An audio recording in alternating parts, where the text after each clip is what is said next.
This is Nessa with ESL Top 10 with a quick tip for you. Here we go.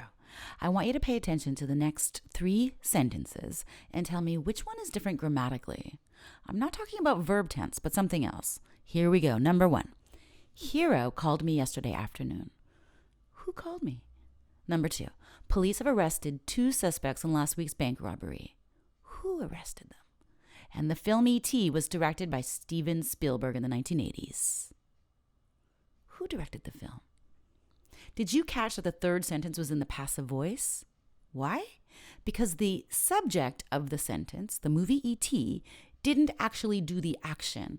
It didn't direct the movie. Steven Spielberg did that. So why do we use the passive voice? In the last example, I might use the passive voice, the film E.T. was directed, if I was writing an article about the movie E.T. I might also use the passive voice if we don't know, or maybe we just don't care, who did an action, because it's clear from the context who is doing the action.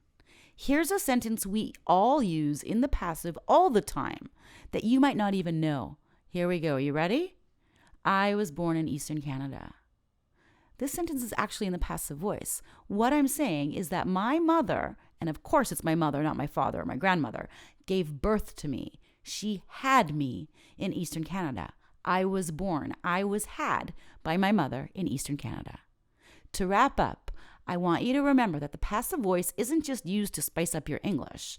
It has a job to do. So when you use it with purpose. See you next time. This is Nessa from ESL Top 10.